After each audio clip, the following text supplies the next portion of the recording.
आदेश जय श्री महाकाल।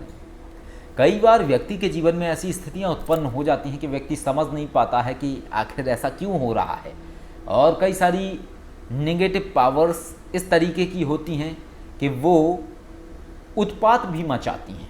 यानी कि जिसे आप कह सकते हैं पैरानॉर्मल एक्टिविटी, कि कोई व्यक्ति बैठा है, एकदम खट से आवाज़ आना, जैसे किसी ने दरवाज़ा नॉक किया है, किसी के चीखने की आवाज़ आना। तो इस तरीके की नेगेटिव पावर्स को अलग अलग हम कैटेगरी में अगर हम विभाजित करते हैं या फिर हम तंत्र शास्त्र की बात करते हैं, तो नेगेटिव पावर्स में जब कोई नेगेटिव पावर या नकारात्मक ऊर्जा मशान के स्वरूप में आती है तो उसके बाद ये हरकतें करती ही करती है, और उसके लिए बाउंडेशन नहीं रहती है। बाउंडेशन इसलिए नहीं रहती है क्योंकि वो नेगेटिव पावर एक बच्चे की शक्ल में है, और बच्चों को हमेशा चीज़ें माफ़ होती हैं, और इस वजह से घर में स्थापित मंदिर के अंदर जो शक्तियाँ हैं या देवी देवता हैं वो भी उसको नहीं रोकते हैं। और इस मसान की जो पावर होती है, ये पावर इस तरीके की होती है कि ये लोगों को शरारतें करता है।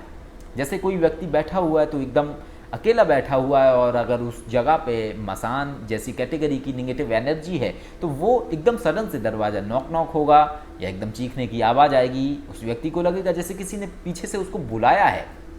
इस तरीके की स्थितियां उत्पन्न होती हैं व्यक्ति के जीवन में। तो ऐसी स्थितियों से बचने के लिए बहुत सारी विद्याएं होती हैं, और ऐसा ही एक किस्सा हमारे साथ हुआ था। जब हम गांव में थे तो ऐसी एक स्थिति हुई थी कि हमारे घर के अंदर हर बार ऐसा कभी दरवाज़ा खट हो जाए, कभी पीछे से चीखने की आवाज़ आ जाए, कभी कुछ हो जाए। तो एक दिन ऐसा ही हो रहा था, तो लंबे समय से होता आ रहा था, और एक दिन फिर तो ज़्यादा ही हो गया। तो इसके बाद जब हमने मानस शक्तियों के माध्यम से देखा तो पता लगा कि ये ऐसे ऐसे है। इसके बाद हमने योगेश्वर विद्या का प्रयोग किया। जब हमने ब्रह्म स्वरूप की योगेश्वर विद्या का प्रयोग किया तो वो जो नकारात्मक ऊर्जा थी, उस ऊर्जा को पूर्ण तरीके से, एक तरीके से आप कह सकते हैं कि उसको पूर्ण तरीके से प्रतिबंधित कर दिया योगेश्वर ऊर्जा के माध्यम से, और उसके बाद वो बंद हो गया, और वो सारी जो नॉक नॉक, शरारतें, आवाज़ें आना, ये सब कुछ रुक गया। तो योगेश्वर विद्या का ये फ़ायदा होता है कि योगेश्वर विद्या में जितनी भी चीज़ें हैं वो सारी की सारी आपकी प्रार्थनाओं से चलती हैं, और कह सकते हैं आपकी ऊर्जा का एक बड़ा पिंड, कोई स्वरूप नहीं, ऊर्जा का एक बड़ा पिंड जो कि एक श्वेत प्रकाश के तरीके से है।